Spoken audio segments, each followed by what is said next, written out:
بسم اللہ الرحمن الرحیم۔ عزیزان من، آج جون 1984 کی 8 تاریخ ہے اور درس قرآن کریم کا آغاز سورہ النازعات سے ہو رہا ہے، سورت 7-9۔ شیخ صاحب ذرا اونچا۔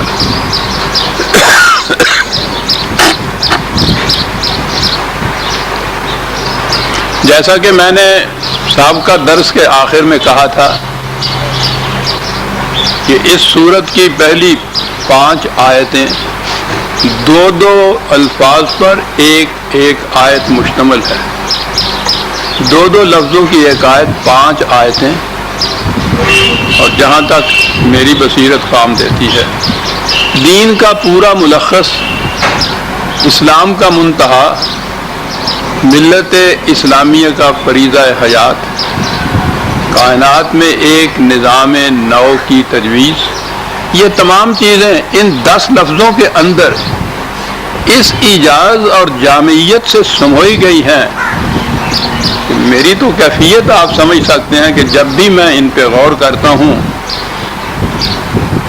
جہاں تک اس اسلوب بیان اور جامعیت کا تعلق ہے وجد میں آ جاتا ہوں، اور جہاں تک اس کی عظمت اور جبروت کا تعلق ہے، وہ جو قرآن نے کہا ہے نا کہ وَلَوْ أَنزَلْنَا هَذَا الْقُرْآنَ عَلَى جَبَلٍ لَرَأَيْتَهُ خَاشِعًا مُتَصَدِّعًا مِّنْ خَشْيَةِ اللَّهِ، کہ اگر اس قرآن کو ہم قلب کوہ میں نازل کرتے تو اس کی جبروت و عظمت کے احساس سے وہ لرز اٹھتا۔ تو قلب کوہ میں پہاڑ لرز اٹھتا تو انسان تو بہرحال سنگ و خشت نہیں ہے۔ میری کیفیت یہی ہوتی ہے، جب بھی میں ایسے مقامات پہ آتا ہوں تو اس کے اس جبروت و عظمت جسے کہا گیا ہے اس سے لرز اٹھتا ہوں، اور پھر انہیں اپنے الفاظ میں بیان کرنا، ان کی تشریح کرنا، یہ بڑا جرأت طلب معاملہ ہی ہوتا ہے۔ تو اللہ سے دعائیں مانگ کر ایسے ان چیزوں کے اوپر میں آتا ہوں، ورنہ ہمت نہیں پاتا۔ تو ٹھیک کہا گیا تھا کہ وہ حرف راز کہ مجھ کو سکھا گیا ہے، وہ حرف راز کہ مجھ کو سکھا گیا ہے جنوں، خدا مجھے نفس جبرائیل دے تو کہوں۔ اس کے لیے نفس جبرائیل کی ضرورت ہوتی ہے، میں کہاں اور یہ مقام کہاں۔ کوشش کروں گا کہ اپنی وسعت کے مطابق میں کچھ عرض کر سکوں، لیکن پہلے اس کے لیے کچھ تمہیدی تعارف کی ضرورت ہوگی۔ دنیا میں پہلے افراد کو لیجئے تو ہر فرد کا مقصد، اگر وہ مذہب پرست ہے تو اس کا مقصد ہے اپنی نجات۔ وہ اسی کی فکر میں غلطاں اور پیچاں رہتا ہے، کوشش کرتا ہے، صحیح کاوش کرتا ہے، مشقتیں کرتا ہے، ریاستیں اٹھاتا ہے، اپنی نجات۔ اسے اس کی فکر نہیں ہوتی کہ ہمسایہ کی نجات بھی ہوتی ہے یا نہیں، اپنی نجات۔ دنیا دار ہے تو اس کے لیے اپنی زندگی، خوشحالی کی زندگی، فارغ البالی کی زندگی، کامیابی کی زندگی، اپنی زندگی۔ فرد سے اگر قوموں تک آپ جاتے ہیں تو وہ تو نظر آتا ہے کہ ہر قوم اپنے استحکام، اپنی توانائی، اپنے غلوب اور اپنے غلبہ، اس کی فکر میں رہتی ہے، خواہ اس کے لیے اسے دوسری 10 قوموں کا خون بھی کیوں نہ نچوڑنا پڑے۔ قوم کا ہیرو وہ ہوتا ہے جسے پیٹریوٹ کہتے ہیں، محب وطن۔ یہ محب وطن کیا ہوتا ہے؟ اپنی قوم کے مفاد کے لیے، اس کا سوال ہی نہیں کہ کس قوم کا گلا گھونٹ رہا ہے وہ۔ یہ بڑے بڑے مجسمے جو کھڑے ہوتے ہیں قوموں کے اندر، تاریخ میں جن کے نام وہ سنہری حروف سے لکھتے ہیں، وہ کون ہوتے ہیں؟ اپنی قوم کے لیے ہر قسم کی مفاد پرستیوں کا تغیر۔ مائی نیشن، مائی کنٹری، بلکہ مائی کنٹری، رائٹ اور رانگ، میرا وطن، میرا ملک، میری قوم، خواہ وہ غلط ہے خواہ صحیح ہے، مجھے اس کے لیے کچھ کرنا ہے۔ اور جتنا کوئی اس کے لیے ایسا کرے اور لارڈ آرڈے تھا، اس نے یہ کہا تھا کہ جو کچھ ہم اپنی وطن یا قوم کے لیے، ملک کے لیے کرتے ہیں، اگر نجی طور پر اپنی ذات کے لیے کریں تو کتنے بڑے شیطان کہلائیں۔ شیطان تو پھر بھی کہلاتے ہیں کہ الگ بات ہے کہ وہ قوم ان کو ہیرو بناتی ہے، ان کی پرستش کرتی ہے، اس کے مجسمے کھڑی کرتی ہے۔ کیا کیا انہوں نے؟ اپنی قوم کے غلوب، اپنی قوم کے غلبہ اور استیلاء، قوت و استحکام کے لیے پتہ نہیں کتنی قوموں اور کتنے انسانوں کا خون کیا، اس کی پرواہ نہیں ہے۔ اپنی قوم، یہ دنیا میں اس وقت جو یہ کشت و خون اور فساد انگیزیاں یہ سب ہو رہی ہیں، اس لیے کہ ہر قوم اپنے غلبہ اور تسلط اور استحکام کی فکر کرتی ہے، دوسری قوم کی اس کی فکر نہیں ہوتی۔ ہر قوم اپنے لیے جی رہی ہے۔ یہ تاریخ پوری چلی آ رہی ہے اور آج ہمارے سامنے یہ واقعات ہماری آنکھوں کے سامنے ہیں۔ ہر فرد اپنی فکر میں، مذہب پرست ہے اپنی نجات، دنیا دار ہے اپنی کامیاب زندگی، اپنی سے مراد زیادہ سے زیادہ اپنے بال بچوں کی، اپنے خاندان کی زندگی۔ ذرا اور آگے بڑھے تو پھر قوم آئی اور ہر قوم اپنے فروغ اور اپنی کامیابی کے لیے غلطہ اٹھ کے جائے، اسے دوسری کی فکر نہیں ہے۔ تاریخ کے انہی ادوار میں ہمیں ایک اور قوم نظر آتی ہے، بالکل نرالا، سارے جہاں سے اس کو عرب کے معمار نے بنایا۔ نرالی قوم، ایک انوکھی قوم، نادر قوم، تاریخ میں استثناء رکھنے والی قوم۔ ابھی ہم نے کہا ہے کہ یہ جتنی قومیں تھیں، ہر قوم اپنے لیے، ہر ہیرو اپنی قوم کے لیے، اور ایک قوم پیدا کی گئی جس کے لیے کہا کہ کنتم خیر امت اخرجت للناس۔ کیا بات! تم وہ بہترین قوم ہو کہ جسے ہم نے انسانیت کی بھلائی کے لیے پیدا کیا۔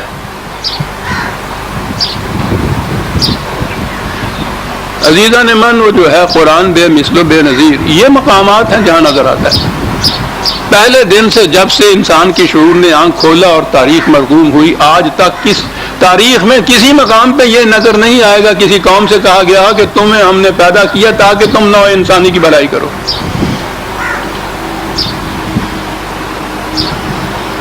اس قوم کی بعثت کا وجہ جواز یہ ہے، بلکہ تخلیق کا سبب اور موجد یہ ہے، اس کا فریضہ حیات یہ ہے۔ اخرجت للناس، عربی زبان میں یہ جو للناس کا لام ہے یہ ہوتا ہے فائدے کے لیے، الناس کے فائدے کے لیے تمہیں پیدا کیا گیا ہے۔ تو اب یہ دیکھ لیجئے کہ کیا کہہ گیا قرآن یہاں۔ ایک نئی قوم پیدا کی دنیا میں اور اس کا فریضہ حیات یہ بتایا، للناس، نوع انسانی کی بھلائی کے لیے اس کو پیدا کیا گیا۔ اس کے رسول صلی اللہ علیہ وسلم کے متعلق کہا گیا کہ اس کا فریضہ یہ ہے، اس کی بعثت کا مقصد یہ ہے، یہ کیا کرے گا؟ وَيَضَعُ عَنْهُمْ إِصْرَهُمْ وَالْأَغْلَالَ الَّتِي كَانَتْ عَلَيْهِمْ، اور 7/157۔ یہ اس لیے بھیجا گیا ہے، اس کی بعثت کا، وہ جو پہلی آیت جو میں نے عرض کی ہے نا، وہ ہے 3/109۔ حوالے لکھتے ہیں، اگر آپ میں یہ سعادت ہے تو ضرور لکھتے جائیے، یہ بڑے اہم حوالے آئیں گے ان آیات کے اندر۔ یہ 7/157 کہ اس رسول کی بعثت کا مقصد یہ ہے کہ نو انسانی جن زنجیروں میں جکڑی ہوئی ہے، یہ ان زنجیروں کو توڑے، اپنی نہیں، اپنی قوم کی نہیں، اپنے وطن کی نہیں، پوری انسانیت جن زنجیروں میں جکڑے ہوئے ہے ان زنجیروں کو توڑے، ان کے سروں کے اوپر جتنی بڑی بڑی بوجھل سلیں رکھی ہوئی ہیں ان سروں کو اتار پھینکے۔ نو انسانی کوئی زنجیروں کو توڑنے والا، جن بوجھوں کے تلے وہ دب رہی ہے انسانیت، انہیں اتارنے والا۔ یہ ہے بعثت کا مقصود، نبی اکرم صلی اللہ علیہ وسلم کی بعثت کا ہی نہیں، رسالت کا مقصود یہ ہے، اور یہی مقصد رسالت رسول اللہ کے بعد وراثت میں آ جاتا ہے، اس امت کا فریضہ قرار پا جاتا ہے۔ یہ وہ امت، یہ رسول، اب ان کا دین جو ہے، حوالہ ہے 90/11 اور 11 سے آگے 3-4 آیت ہیں۔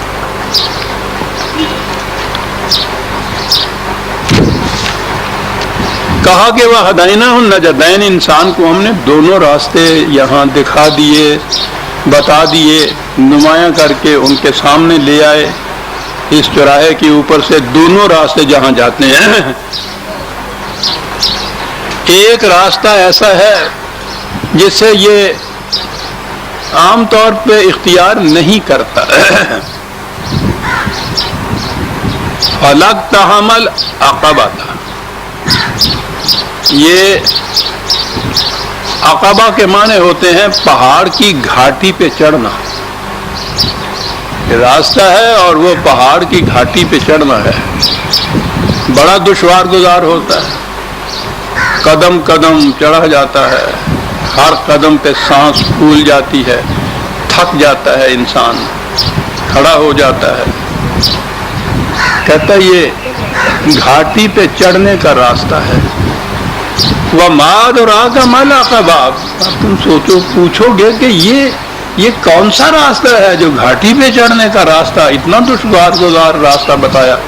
کہا یہ دین کا راستہ ہے، اسلام کا راستہ ہے، اس قوم کا فریضہ زندگی ہے کیا؟ اب یہاں بھی کہ وَمَا أَدْرَاكَ مَا الْعَقَبَةُ، تمہیں کون بتائے گا خدا کے سوا کہ یہ عقبہ کیا چیز ہے جس کے متعلق ہم نے کہا ہے کہ یہ بڑا دشوار گزار راستہ ہے۔ تقاضا کیا ہے؟ عزیزان من غور سے سنیے گا، 2 لفظ ہیں، فک و رقبتن، دنیا میں ہر غلام کو غلامی سے آزادی دلانا، دین کا مقصد۔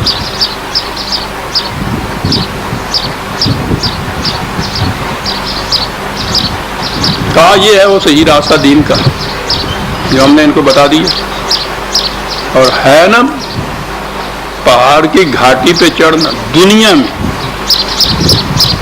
وہ تو لفظ کے اعتبار سے تو وہ گردن جکڑی ہوئی ہوتی ہے نا کسی کی زنجیروں میں، جس کو محکومی اور غلامی کہتے ہیں۔ یعنی قرآن تفصیل میں نہیں جاتا کہ تفصیل میں جانے کے لیے تو ایک جدا گانا کتاب لکھنی پڑے کہ غلامی اور محکومی ہوتی کیا ہے، سوال ہی نہیں ہے، وہ تو ایک لفظ میں ساری بات کہہ جاتا ہے۔ فک الرقب، غلامی اور محکومی میں جو گردنیں جکڑی ہوئی ہوتی ہیں ان کو آزاد کرانا۔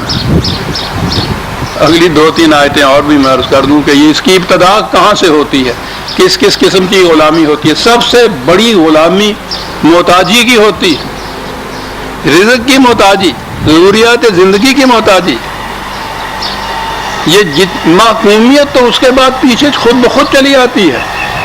یہ جتنے مستبد حاکم ہوتے ہیں وہ رزق کے سرچشموں کے اوپر اپنا کنٹرول رکھتے ہیں، ان کو اپنے قبضے میں لے لیتے ہیں، اور اس کے بعد پھر جب وہ روٹی کے ہاتھوں محتاج ہو جاتے ہیں تو پھر ہر قسم کی غلامی ان کے نصیب میں آ جاتی ہے۔ غلام ہوتا ہی محتاج ہے، جو کسی کا محتاج نہیں وہ غلام ہوتا ہی نہیں۔ یعنی وہ چھوٹی چھوٹی سی باتیں کبھی کبھی وہی آ جاتی ہیں پنجابی میں ذہن میں، وہ ایسی کسی طرح جتا کھانے ہیں، بڑی چیز ہے یہ کہ ہم اس کے قبیل کیوں ہوں۔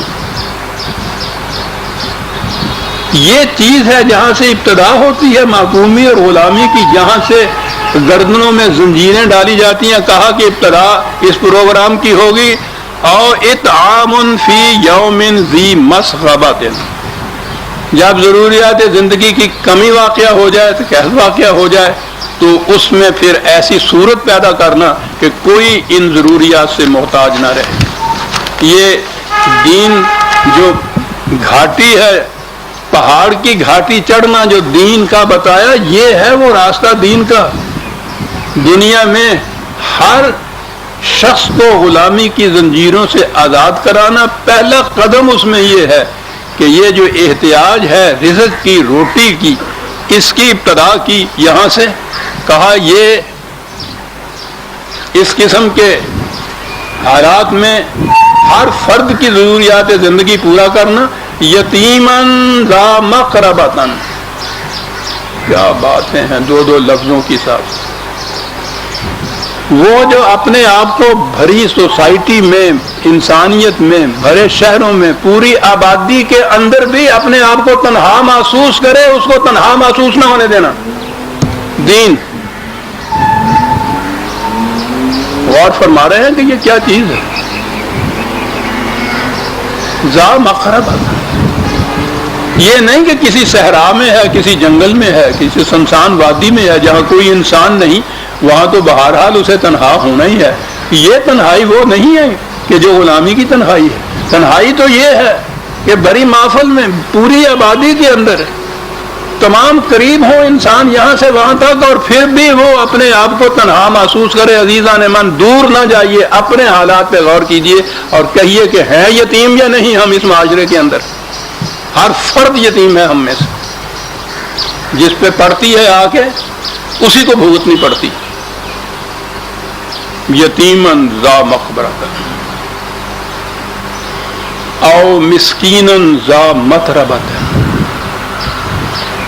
اسے چھوڑیے کہ جو کچھ کام ہی نہیں کرنا تھا.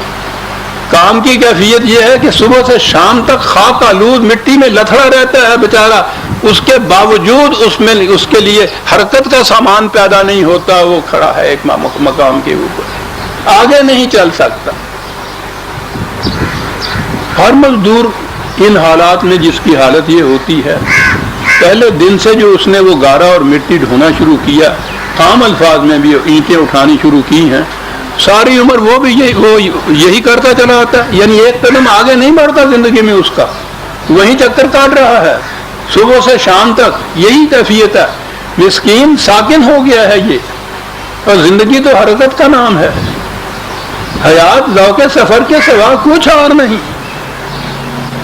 حرکت ہے تو زندگی ہے، وہ حرکت نہیں ہے یعنی عام طبی طور پہ بھی جو کہا جائے گا زندگی ماپی جاتی ہے حرکت سے. کوئی کیڑا مکوڑا کسی قسم کا کہیں یوں ہی چپ کر کے بیٹھا ہوا ہو، یہ معلوم کرنے کے لیے کہ زندہ ہے یا مردہ ہے، ذرا سے چھیڑا جاتا ہے اس کو.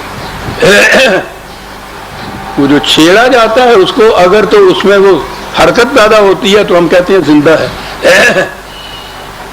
اگر وہ ساکن رہتا ہے تو ہم کہتے ہیں کہ زندہ نہیں ہے.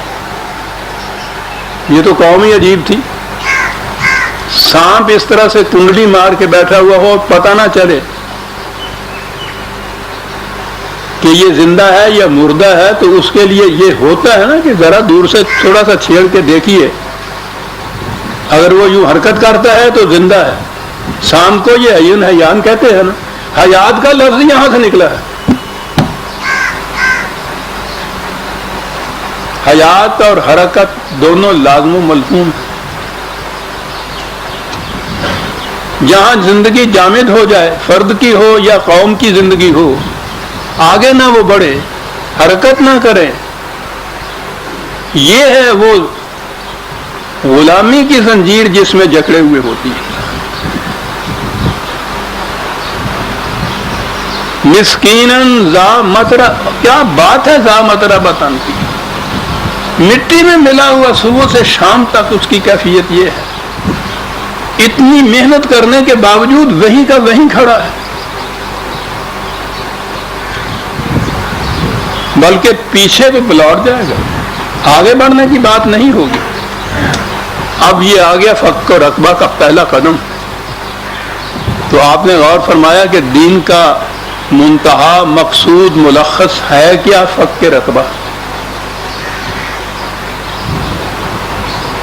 اب اس کی تفصیل میں نہیں قرآن جا رہا، اس کا ایک گوشہ صرف اس نے بتایا ہے کہ ابتدا ہوتی ہے اس رخوہ کی، اس گردن میں زنجیریں ڈالنے کی، اس محکومی اور غلامی کی، رزق کو جب دوسرے اپنے قبضے میں لے لیتے ہیں.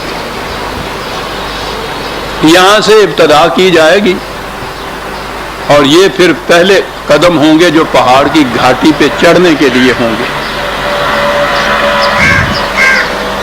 یہ بتایا کہ تمہیں بتایا کہ یہ دین کیا ہے. یہ ہے دین. دین کی ابتدا یہاں ہوتی ہے فق رقبہ.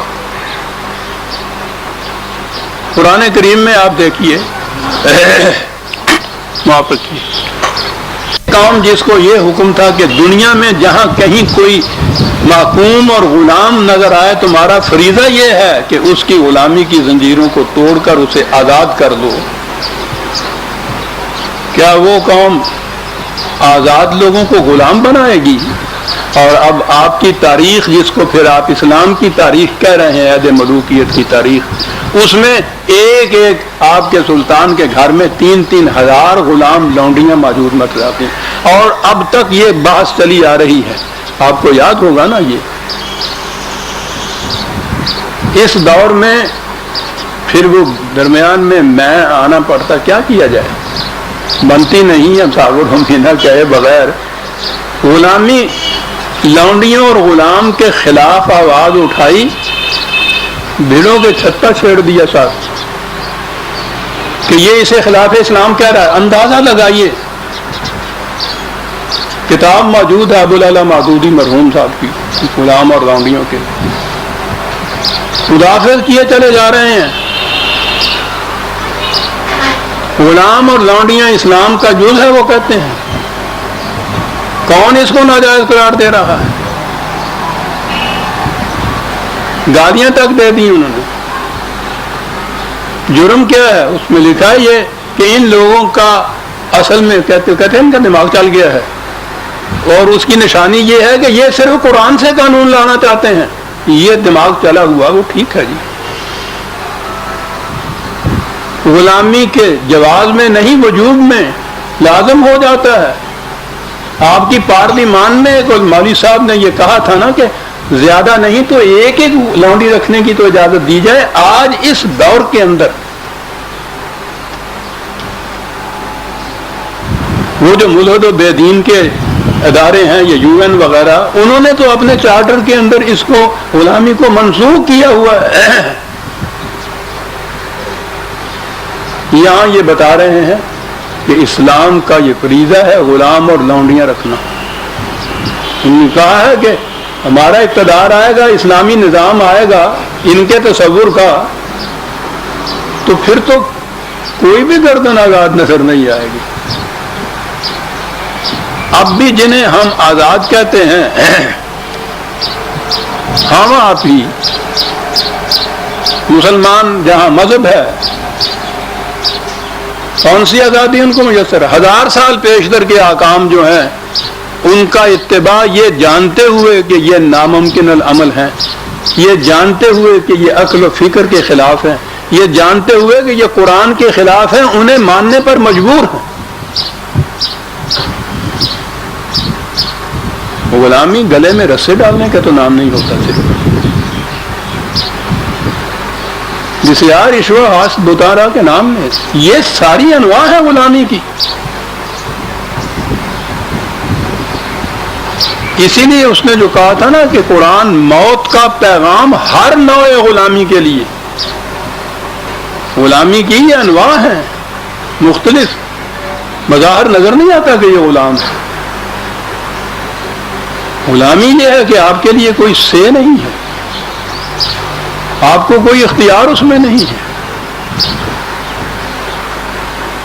اپنا اختیار نہیں. قرآن کو بھی آپ نہیں ووٹ کر سکتے، اجازت ہی نہیں. آپ جتنے آپ کے ہاں کہ یہ وہ فقہ کے قانون جو لاز بن جاتے ہیں ان قوانین کا اتباع جو ہے وہ مملکت کے قانون کی حیثیت سے لازم ہو جاتا ہے.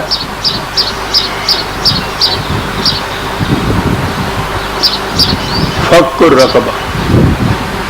میں کہہ رہا تھا کہ قرآن کریم میں لونڈی اور غلام بنانے کا تصور ہی نہیں آ سکتا.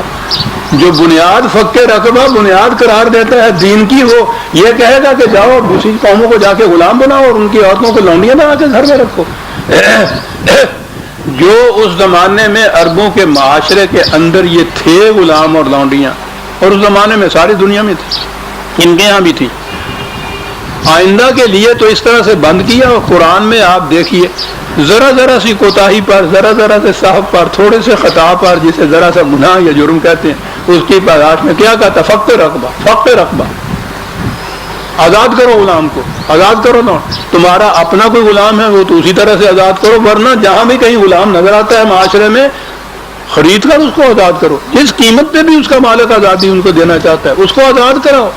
سارے قرآن میں آزاد کرو کی بات ہے صاحب. یہاں آپ کے ہاں کا اسلام یہ ہے، ان لوگوں کا اسلام جو ہے وہ یہ ہے کہ غلام بناؤ ان کو.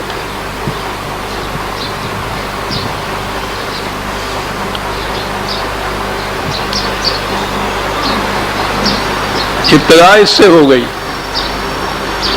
کہ فق رقبہ ہے اسلام کا پہلا قدم. یہی ہے ملخص. نو انسانی کو ہر قسم کی غلامی سے آزادی دلانا، یہ دین کا ملخص اور یہ امت کا فریضہ. اب آپ نے دیکھا کہ یہ کس طرح تاریخ میں ایک بالکل انوکھا واقعہ ہوا. ساری تاریخ میں، اقوام کی تاریخ، زیادہ سے زیادہ یہ کہ ہر قوم اپنے آپ کو آزاد کرا دے دوسروں کی غلامی سے. منتہا یہی تھا نا. تاریخ پاکستان کے دوران یہ ہمارے ہاں کے نیشنل علماء حضرات نے جو مخالفت کی تھی، دارالعلوم دیوبند کے شیخ الحدیث مولانا حسین احمد مدنی مرحوم بیش پیش تھے. اقبال کے ساتھ ان کی جو بحث ہے وہ دیکھنے کے قابل ہے، وہ عجیب چیز ہے. انہوں نے کہا یہ تھا کہ جب یہاں ہمارا یعنی ہندوؤں کا مقصد بھی انگریزوں کو نکال کے ان کی غلامی سے آزادی حاصل کرنا ہے، اور آپ بھی یہی کہتے ہیں کہ انگریزوں کی غلامی سے آزادی حاصل کرنا ہے، تو پھر آپ الگ کیوں یہ تغوطات کر رہے ہیں؟ ان کے ساتھ کیوں نہیں ملتے کانگریس والوں کے ساتھ جیسے ہم ملے ہوئے ہیں؟ تو اس کا جواب اس بالغ نظر قرآنی انسان نے، مومن نے دیا تھا کہ یہ ٹھیک ہے، انگریزوں کی غلامی یا کسی دوسرے کی غلامی سے آزادی یہ اول قدم ہے. تمہارے نزدیک یہ مقصود بالذات ہے، ہمارے نزدیک ایک بلند مقصد کے حاصل کرنے کے لیے قدم اول ہے. ہمارے ہاں انگریز کی غلامی سے چھٹکارا حاصل کرنے کے بعد اس کے بعد کسی انسان کی غلامی نہیں ہوگی جس مقصود کو ہم چاہتے ہیں. یہ ہے فرق تمہارا اور ہمارا.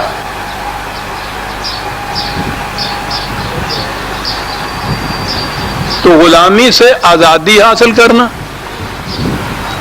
اور پھر یہ نہیں کہ خود آزاد ہو، خود ہی آزاد ہونا. اگلی بات فقط رقبہ، آزاد کرانا دوسروں. جتنی کشمکش پیچھے سے چلی آ رہی تھی ان صورتوں میں، ان آیات کے اندر، وہ یہ جو قوم اول، امت اول تھی، محمد رسول اللہ صلی اللہ علیہ وسلم والذین معہ رضی اللہ تعالیٰ عنہ، انہوں نے غلامی اور محکومی سے آزادی حاصل کرنی تھی. یہ کشمکش اس کے لیے تھی. وہ جو شیطان راستے میں ہنڈرنسز پیدا کرتا تھا، رکاوٹیں ڈالتا تھا، ان رکاوٹوں کو ریموو کرتے چلے جانا. آزادی حاصل کر لی انہوں نے. تو جیسا میں نے عرض کیا ہے، اقوام عالم کی ہر نہج کے اعتبار سے مقصد حاصل ہو گیا. جب انہوں نے آزادی حاصل کر لی تو مقصد حاصل ہو گیا. یہ آزاد ہو گئے یہ لوگ، یہ قوم یہ پھر کسی کی غلام نہیں رہی تھی. تو انتہائی مقصود یہی ہو سکتا تھا. یہ تو یہ ہو گیا، ٹھیک ہے. پھر اس کے بعد اب آئیے کہ اس آزادی، اپنی آزادی حاصل کرنے کے بعد ان کے اوپر فریضہ کیا عائد ہو رہا ہے. فریضہ عائد ہو رہا ہے. عزیزان من، ایک ایک لفظ پہ غور کیجئے گا، پھر میں عرض کروں گا کہ کہیں اس کو نوٹ کر لیجیے گا، دوبارہ نہیں یہ مواقع حاصل ہوں گے. بہرحال کیے جاؤں گا. بڑی گہرائیوں میں جانے کے بعد یہ مطالب سامنے آئیں گے. اور پھر ان الفاظ کی جامعیت، یہ جو قرآن کا اعجاز ہے نا، اس کا اسلوب بیان بھی معجزہ ہے. بڑی وسیع زبان ہے یہ عربیوں کی. مرادفات جسے کہتے ہیں، سنونم جس میں کہتے ہیں، ایک ایک کے لیے ہزاروں کی تعداد میں ہے ان کے ہاں. ان میں سے ایک چیز کو چننا ہے. اور پھر دیکھیے کہ اس انتخاب میں ان الفاظ کے، اور پھر عربوں کے ہاں ان الفاظ کے مفہوم اور معانی میں کتنی وسعتیں، کتنی گہرائیاں ہیں. بات یہ کہنی ہے کہ اب ان کا فریضہ یہ ہے کہ یہ جو محکوم اور غلام قومیں ہیں ان کو ان غلامی اور محکومی کے نکال کے ان کو بھی آزادی کی سطح پہ لے آئیں. خود آزاد ہونے کے بعد مقصد حیات مکمل نہیں ہو گیا، بات شروع ہوئی یہاں سے. پہلے دو لفظ کے یہ قوم جو اب پیدا ہوئی ہے، کیا ہے یہ قوم؟ وَالنَّازِعَاتِ غَرْقًا. اللہ اکبر.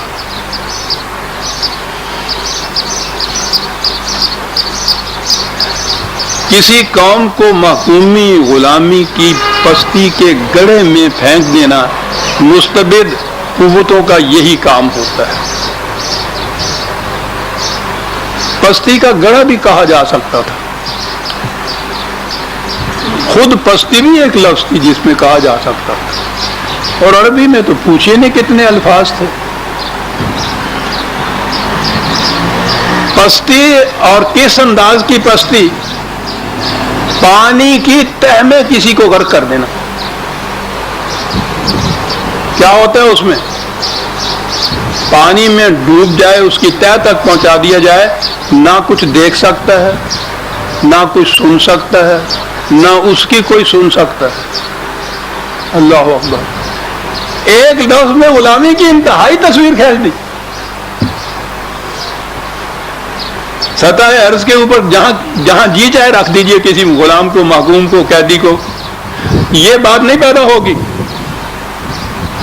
چیخے چلائے گا ہی صحیح، اور کچھ نہیں ہے. کسی کی سنے گا ہی صحیح، کچھ دیکھے گا صحیح. لیکن یہ انتہا محکومیت کی، یہ احساس کے ہر دروازے کے اوپر مہر لگا دیتا ہے مستبد ہاتھ. وہ اپنی آنکھ سے دیکھ نہیں سکتا، اپنے کانوں سے سن نہیں سکتا، اپنی زبان سے کچھ کہہ نہیں سکتا. زبان اپنی ہے، بات ان کی. چراغ میرا ہے، رات ان کی. اللہ اکبر. غرقاً.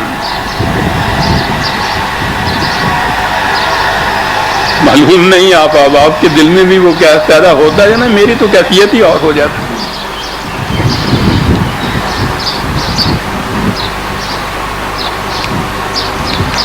کیا جانیے کیا کہتا، کیا دیکھتا، کیا کرتا. زاہد کو بھی گر دیتا مجھ جیسی خدا آنکھیں. کیا جانیے کیا دیتا تو صحیح. لیکن جہاں یہ کیفیت ایک غرق کے لفظ سے سمن بکمن عمیٌ،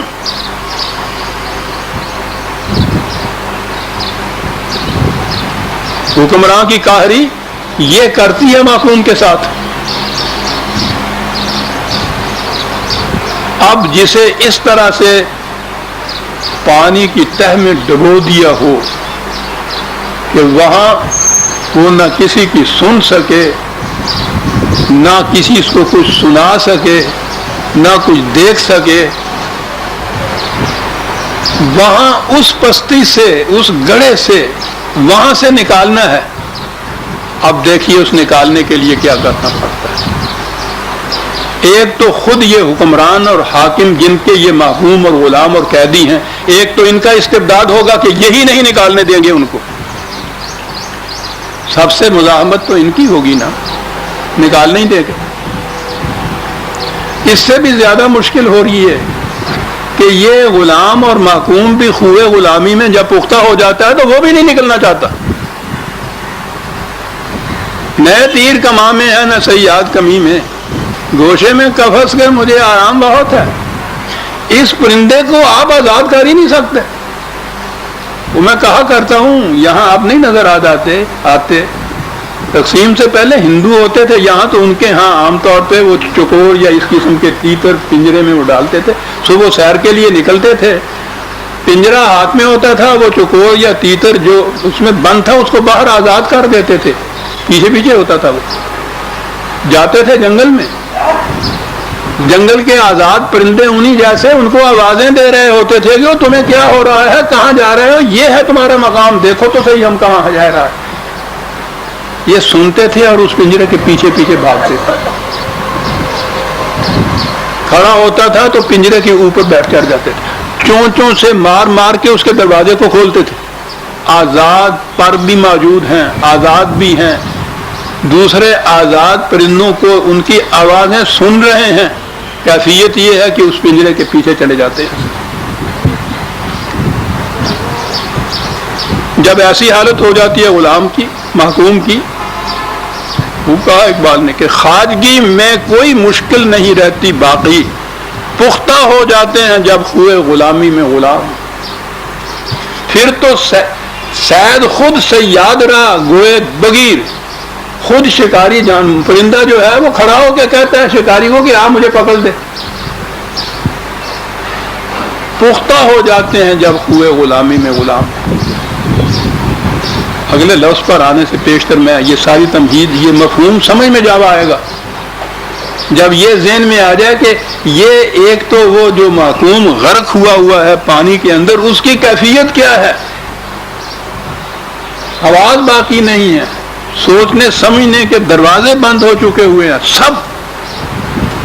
پھر اگلی چیز یہ ہے کہ یہ جو جن کے یہ غلام محکوم ہیں، ایک تو ان کا استبداد اور دباؤ، ہر قسم کی تدبیر وہ کرتا ہے کہ یہ آزاد نہ ہونے پائیں، کوئی ان کو آزاد نہ کرنے پائے ان کی اور اگر ان کا مقابلہ کر بھی لیا آزاد کرانے والوں نے تو خود ان کی ہوئے غلامی، یہ نکلنا ہی نہیں چاہتے وہاں سے۔ اب کہیے کہ اس قسم کا جو ڈوبا ہوا ہو اس کو نکالنا ہے، کیا لفظ ہے، نازعات، کسی کو بالوں سے پکڑ کے گھسیٹ کے اوپر لے کے چلے آتا، تمہاری ایسی کی تیسی، نازعات، کیا الفاظ ہیں۔ اس قسم کے ڈوبنے والے کی تو کیفیت یہ ہوتی ہے کہ جو اس کو جا کے تیرانے کے لیے، جا کے بچانے کے لیے جاتا ہے، وہ اس کو بھی لے کے ڈوبتا ہے، اس کی تو یہ حالت ہوتی ہے۔ اسے کیسے نکالا جائے گا، یہ سمجھنے سمجھانے کی بات نہیں ہے، یوں ہی آسانی سے وہ تیرنے والی بات بھی نہیں ہے، اس کو تو پکڑ کے بالوں سے گھسیٹا جائے گا اوپر۔ یہ محکوم قومیں جن کو مستبد حاکموں کے استبداد نے اس مقام پہ پہنچا دیا، اس امت کا یہ فریضہ ہے ان قوموں کو کھینچ کے گھسیٹ کے اوپر لانا، پہلے تو وہ سطح آپ پہ لے آنا، اپنے برابر کرنا، جہاں زندگی میں سانس لینا ہو وہاں پہنچانا، زندہ سانس تو لے سکیں گے۔ والنازعات غرقا، یہ قوم جس نے عمر بھر کی کشمکش، تصادمات، تزاحمات کے بعد اپنی آزادی حاصل کی تھی، اس آزادی کے بعد اب یہ فریضہ ان پہ عائد ہو رہا ہے۔ یہ نکل آئے تھے، پانی تھے، تیر کے باہر آ گئے تھے،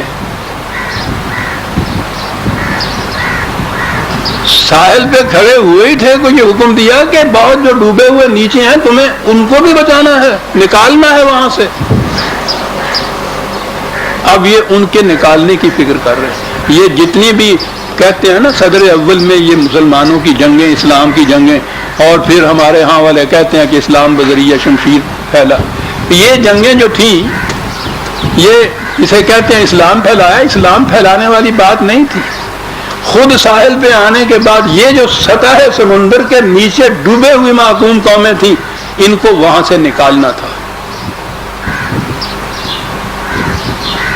اس نکالنے کے لیے یہ جو مستبد قومیں تھیں، سلطنتیں تھیں، ملوکیتیں تھیں، کیسر و کسرا تھے اس دور کے، ان کے ساتھ پھر یہ جنگیں لڑنی پڑی۔ ان کو آزاد کرانے کے لیے، ان کی محکوم قوموں کو آزاد کرانے کے لیے، اور اس کا تخم طیب تو نبی اکرم صلی اللہ علیہ وسلم نے اپنی زندگی میں، مدینے کی زندگی میں، وہ جو ابھی میرا خیال ہے کہ پہلی جنگ بدر بھی شاید لڑ رہی تھی، یہ اس کے بعد کی بات ہے، جو خطوط لکھے تھے کیسر اور کسریٰ کو، اندازہ لگائیے کیسر اور کسریٰ، ذرہ ناچیز و تعمیر بیابان نگر، انہیں خط لکھا جا رہا ہے، کہا یہ جا رہا ہے کہ تمہارے ہاں کے مزدوروں اور مزارعوں اور کاشتکاروں پہ جو ظلم ہو رہے ہیں انہیں تم روک دو تو اچھا ہے، ورنہ تمہارے ہاتھ ہمیں روک دینے پڑیں گے۔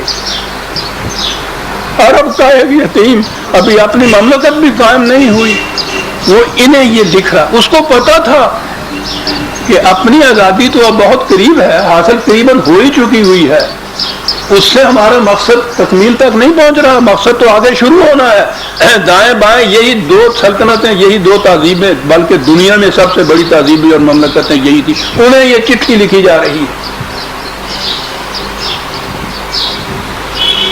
پھر وہاں کی غلام قومیں، محکوم قومیں، وہ غلامی سے نکلنا نہیں چاہتی، ایک ان کا مقابلہ، ایک ان ڈوبے ہوئوں کو بالوں سے پکڑ کے کھینچ کے باہر لانے، کیا نقشہ ہے ایسا، والنازعات غرقا،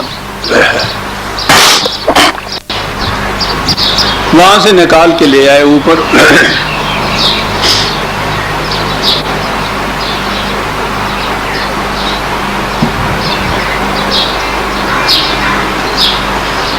کیا یہ مقصد پورا ہو گیا؟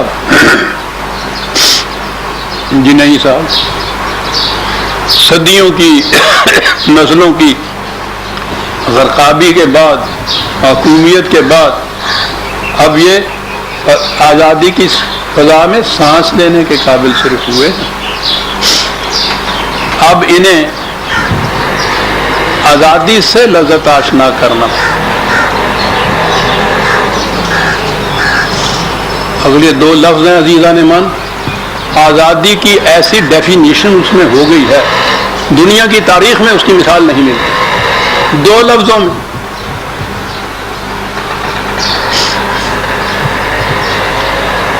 ایک تو آزادی وہ ہوتی ہے جسے وہ مادر پدر آزادی کہتے ہیں، یہ جتنی قومیں دنیا میں جنہوں نے اپنے اوپر کوئی اور پابندیاں عائد نہیں کر رکھی ہیں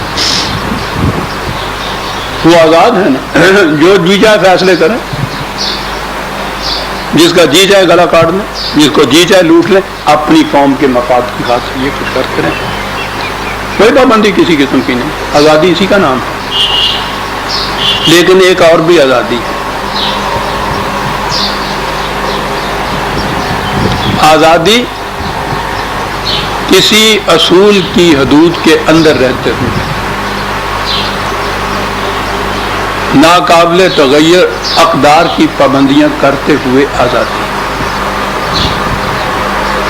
اب دیکھیے سمجھایا کیسے جا رہا ہے۔ یہ آسمان کے تارے جو جنہیں ہم کہتے ہیں ان میں کچھ تو ستارے ہوتے ہیں،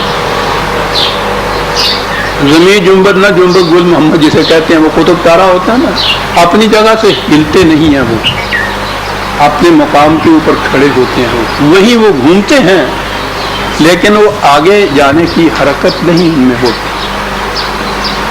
انہیں ستارے ہمارے ہاں کہتے ہیں۔ اور ایک سیارے ہوتے ہیں، وہ پھر حرکت کر کے چلتے بھی ہیں،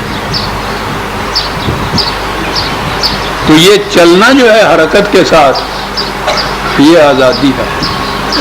لیکن یہ ستارہ جو حرکت کرتا ہے وہ تمام قوانین کی پابندی کرتا ہے جو فضا میں اس کے اوپر عائد کی گئی ہیں، ان پابندیوں کے اندر رہتے ہوئے یہ حرکت کرتا ہے، یہ آزادی ہے جس کو صحیح معنی میں قرآن کی روح سے آزادی کہا جاتا ہے کہ انسان کو پورا اختیار اور ارادہ حاصل ہو بشرطے کہ وہ قرآن کی عائد کردہ، خدا کی عائد کردہ پابندیوں یا اقدار کی حدود کے اندر رہے۔ اب اس کے لیے سمجھایا گیا ہے اس ستارے سے جو آزاد ہوتا ہے نقل و حرکت میں لیکن پابند ہوتا ہے ان قوانین کا جو خدا کی طرف سے اس پہ عائد کیے گئے ہیں، اس کو کہتے ہیں نشاط، اس کو کہتے ہیں خوشی۔ خوشی کیا خوشی ہے؟ پوری آزادی اقدار کی پابندیوں کے ساتھ، اس کا نام ہے نشاط۔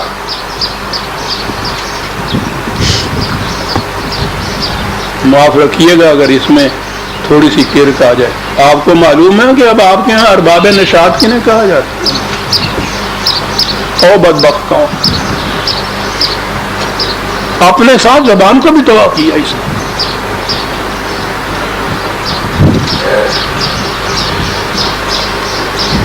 تو شمشیر و افسنا اول اور طاؤس و رباب آخر۔ نشاط یہ تھا۔ میزان من آزادی کی ایسی ڈیفینیشن کہیں نہیں مل سکتی۔ بہرحال آپ کے اس گوہگار نے بھی کچھ مطالعہ تو کیا ہی ہوا نا ان میدانوں کا، عمر گزر گئی اس کے اندر، کہیں یہ نہیں ملتی۔ اور یہ نشاط یا سرور یا صحیح خوشی جو ہے، مسرت جو ہے، اس کی یہ ڈیفینیشن کہیں نہیں ملتی کہ آزادی ہو کسی پابندی کے ساتھ، اور ان اقدار کی پابندی خود اپنے اوپر عائد کی ہو، کسی اور نے عائد نہ کی ہو۔ اقدار تو وہ ہوں، پابندی یہ خود عائد کرے، ان کے اندر رہتے ہوئے کامل آزادی حاصل ہو، اسے آزادی کہا ہے۔ اور اس قسم کی آزادی حاصل ہو جانے کا نام نشاط یا مسرت یا خوشی یا سرور یا کیف ہے۔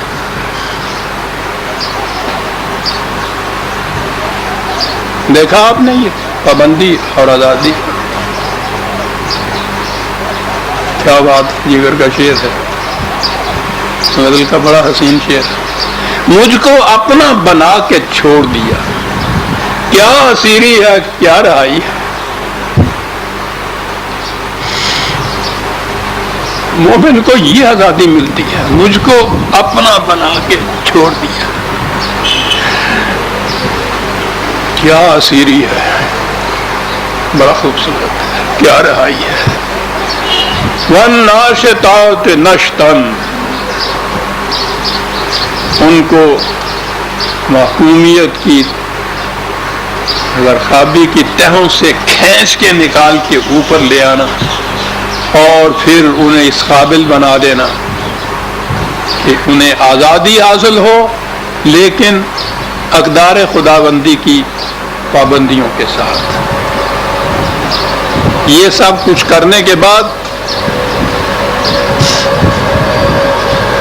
اب وہ جو غرقن کا لفظ آیا تھا نا پانی کا، اسی جہت سے آگے ہے کہ پھر ان کی توانائیاں اتنی ہوں کہ وہ زندگی کے ہر میدان کے اندر اس طرح سے تیرتے ہوئے جائیں جیسے وہ تیراکی جس میں پورے بازو مار کے تیرا جاتا ہے، گھوڑا جس طرح پورا سر پر چلتا ہے، یعنی پوری توانائی اور وسعت کے ساتھ سرگرم عمل رہنا جو ہے، اس کے لیے یہ لفظ سبحہ یا تسبیح کا لفظ یہاں سے ہے۔ تسبیحاں جڑیاں پھیریاں جاندیاں نے ہوں،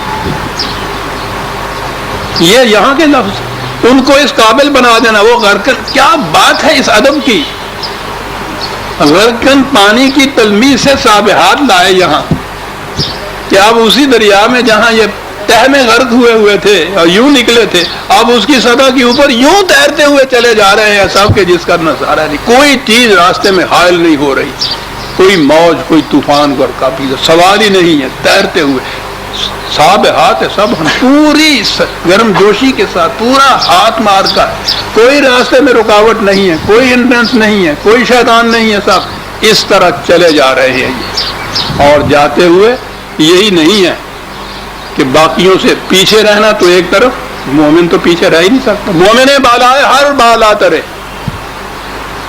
اس لیے کہ غیرت او برنا تابد ہمسرے، یہ کہ کوئی اس سے آگے چلا جائے، مومن اس کا تو تصور بھی نہیں کر سکتا، اس کی غیرت اس کو بھی برداشت نہیں کرتا ہی کہ اس کے ساتھ ساتھ کوئی چلے اس سے، اس لیے کہا کہ یہ یوں ان میدانوں کے اندر پھر چلے جائے، وَالسَّابِقَاتِ صَفًّا، آگے بڑھنے والے آگے بڑھنے والے آگے بڑھنے والے۔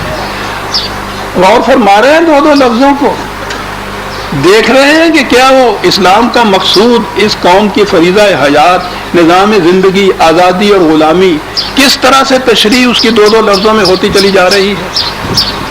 بس سابقات سب، آگے بڑھنے والے۔ آلون قرآن نے کہا ہے مومن، انتم الآلون، وہ تو صیغہ ہی ایسا ہے کہ جس سے آگے کوئی اور اعلیٰ ہو ہی نہیں سکتا، ان بلندیوں کے اوپر یہ ہوتا ہے۔ اس لیے یعنی آپ قدم پہ قدم دیکھیے، غرق ہوئے ہوئے پانی کی تہہ سے ایسی صورت کہ خود وہ نکل ہی نہیں سکتے، نکلنا چاہتے بھی نہیں ہیں، وہاں سے نکالا جاتا ہے ان کو، ان پستیوں سے ان محکوم قوموں کو نکال کے اوپر لائے۔ صدر اول کی یہ تاریخ ہے، ایک کاش کہیں یہ تاریخ مرتب ہو جائے تو۔ یہ خود ہی تیر کے باہر نہیں آئے تھے، انہوں نے ان ڈوبے ہوئوں کو بھی تیرایا تھا، باہر لائے تھے کھینچ کے ان قوموں کو۔ صدر اول کی ہمارے ہاں کی جو تگوتاز ہے، صدر اول کے عساکر کی بھی، فوجوں کی بھی، اس جماعت کی بھی، وہ اس مقصد کے لیے تھی، لائے تھے نکال کے۔ تاریخ بتائے کہ کس کس قوم کو کس کس زرقابی کی تہ سے کھینچ کے نکال کے لائے تھے، پھر ان کو کس طرح سے وہ آزادی دی تھی جسے صحیحہ میں قرآن نشاط آور آزادی کہتا ہے، پابندی کے ساتھ آزادی۔ پھر کتنی توانائیاں ان کے اندر بھر گئی تھی کہ وہ اسی بحر زخار کے اندر تیرتے ہوئے چلے جاتے تھے سب، اس تیراکی میں کہ کوئی ان کا ساتھ ان کے برابر نہیں آ سکتا تھا، آگے بڑھنا تو ایک طرف رہا، وہاں تک چلے جا رہے تھے۔ اور اس کے بعد یہ کہا کہ ملخص اس کا کیا ہے، یہ سب کچھ جو ہم نے اشاروں میں سمجھایا، بات کیا ہوئی؟ فالمدبرات امرن، اپنے معاملات کی تدبیر آپ کرتے تھے۔ واہ واہ واہ! اب صحیح فرما روائی، صحیح آزادی، صحیح حاکمیت وہ آ گئی۔ مقصد یہ وہ جو اپنے معاملات کے کا حل آپ دریافت کرتے تھے، انہیں خود طے کرتے تھے، اس میں بھی وہ شرط موجود ہے، والامر یومئذ للہ، بلکہ وہ تو ہاں 2-3 منٹ ہیں، وہ تو آیت ہے۔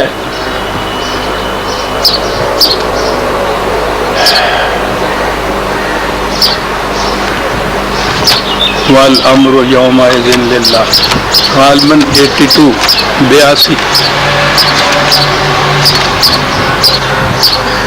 ہاں جی۔ مالک یوم الدین، نماز کی ہر رکعت میں سورہ فاتحہ پڑھتے ہیں، اس میں یہ آتا ہے الدین کے دور کا مالک۔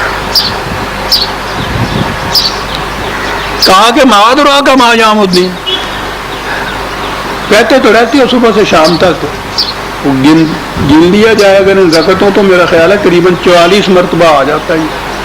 کہتے ہو مالک یوم الدین، کہتے ہو، تم کہتے تو رہتے ہو معاذ اللہ کا، کچھ پتہ نہیں ہے یوم الدین ہوتا کیا ہے، کیا انداز سمجھانے کا۔ سما ما ادراک ما یوم الدین، پھر میں ہم پوچھتے ہیں تم سے بھائی ایک بار اور، کہ کچھ معلوم بھی ہے کیا ہے؟ تمہیں نہیں معلوم، ہم تمہیں بتاتے ہیں۔ یہ دور، یہ زمانہ، یہ معاشرہ، یہ نظام، یہ وہ ہوگا یوم لا تملک نفس لنفس شیئا، کوئی فرد کسی دوسرے کا دوبیل نہیں ہوگا۔ یوم الدین،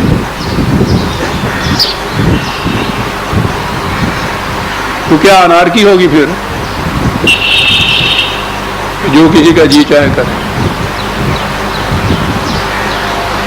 وہ آزادی کا اعلان ہونے کے بعد وہ مشہور ہے نا کہ پھر وہ ایک بڑھیا اس سڑک کو وہاں سے پار کر رہی تھی جہاں انہوں نے کہا تھا ٹریفک نے نہ پار کرنا، انہوں نے کہا کہ یہاں سے تم پار کر رہی ہو سڑک کو، اس نے کہا کہ آج آزادی کا اعلان ہوا ہے، آزادی ہے۔ اتنے میں ایک سائیکل والا آیا، اس نے 2 ٹکر ماری اس کے اندر، وہ چلائی گئی ہے کیا، اس نے کہا آزادی ہے۔ یہ آزادی نہیں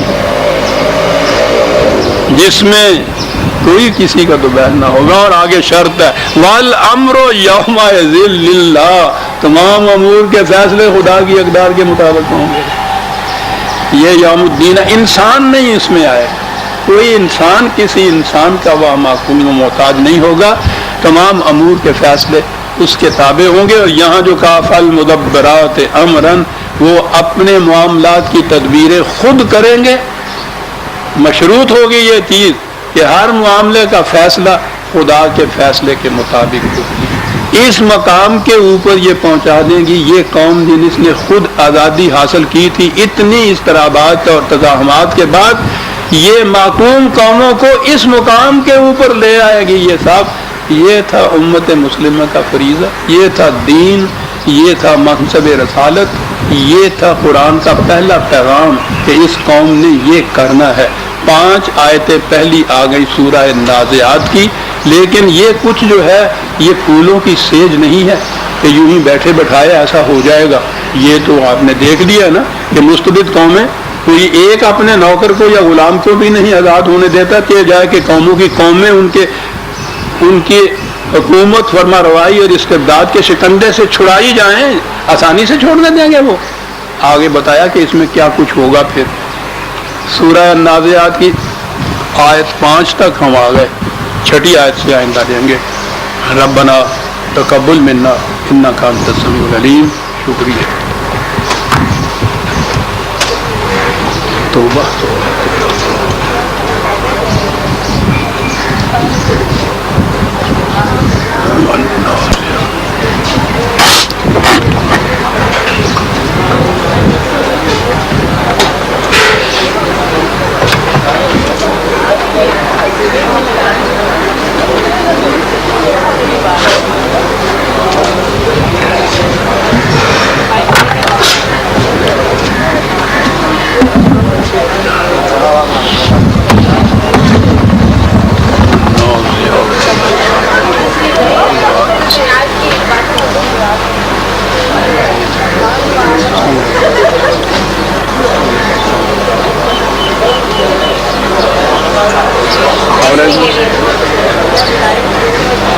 تھوڑی جی گزارش تھی خدا کرے خیریت بنا لے، تیسرا سارا ختم ہو جائے، اس کے بعد پھر ریپیٹ کرائیں گے. ختم تو ہونے دو پہلے.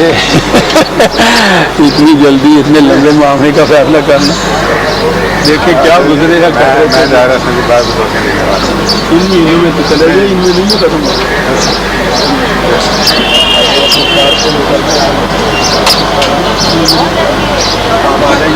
ختم.